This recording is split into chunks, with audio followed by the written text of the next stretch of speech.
Students, आज हम class 11th SP में तीसरा चैप्टर कंपनी की स्थापना विधि, उसमें पंजीकरण का प्रमाण पत्र प्राप्त करने की अवस्था, उसका हम अभ्यास करेंगे। लास्ट वीडियो में हमने क्या देखा था कि कंपनी का अर्थ, फिर उसकी विशेषताएं और पंजीकरण पूर्व की अवस्था का अभ्यास किया था।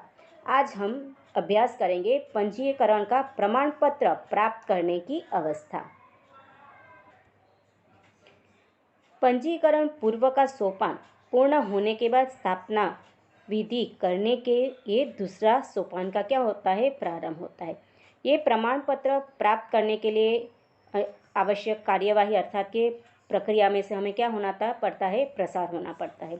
निजी कंपनी में सीमित सदस्यों की संख्या और हस्तांतरण कैसा होता है, नियंत्रित होता है। तो निजी कंपनी पंजीकरण प्रमाण पत्र प्राप्त करने के बाद अब व्यवसाय क्या कर सकती है, शुरू कर सकती है। ठीक है, तो मतलब कि ये दूसरा जो दस्तावेज है उसका रजिस्ट्रेशन होता है, तो उसके बाद क्या हो सकता है, वो अपनी कंपनी के व्यवसाय की शुरुआत कर सकते हैं। कौन?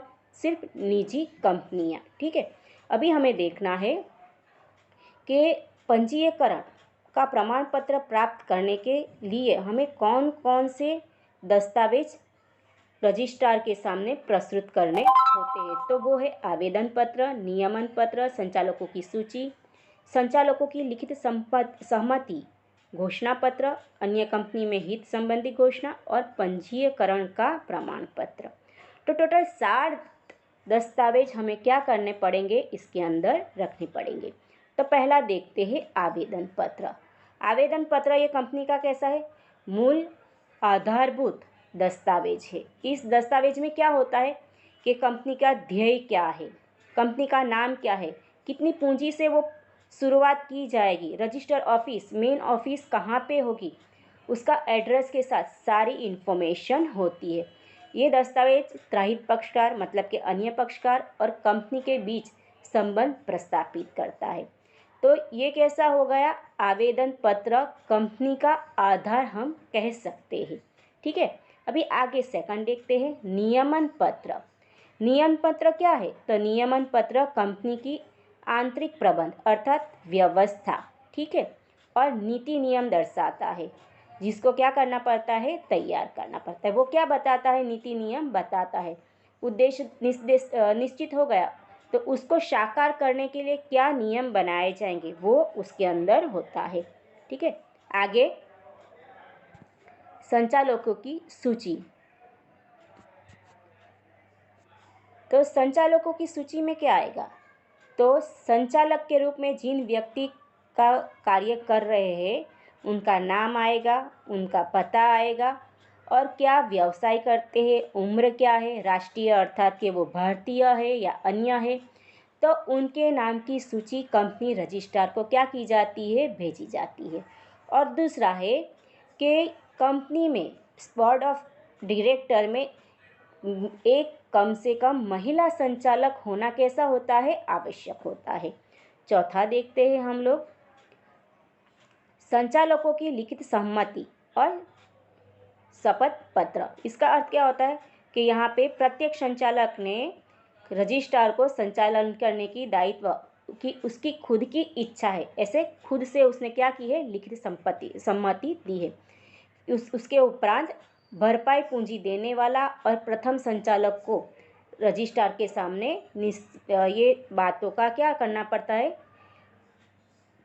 शपथ लेनी पड़ती है, जैसे कि किसी प्रकार का वो गुनाह में दोषित नहीं हुआ है, छल कपट के लिए भी दोषित नहीं हुआ है, और ये जो जानकारी दी है वो कैसी है, संपूर्ण तरीके से सही है, उसको क्या देना पड़ेगा, सौगंधनामा देना पड़ेगा।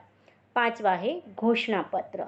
घोषणा पत्र अर्थात क्या होता है कि कंपनी की स्थापना के लिए कानून के द्वारा सूचित सभी व्यवस्थाओं का पालन किया गया है ऐसा दर्शाता हुआ कंपनी रजिस्ट्रार के सामने क्या करना पड़ता है, निवेदन रजिस्ट्रेशन करवाना पड़ता है।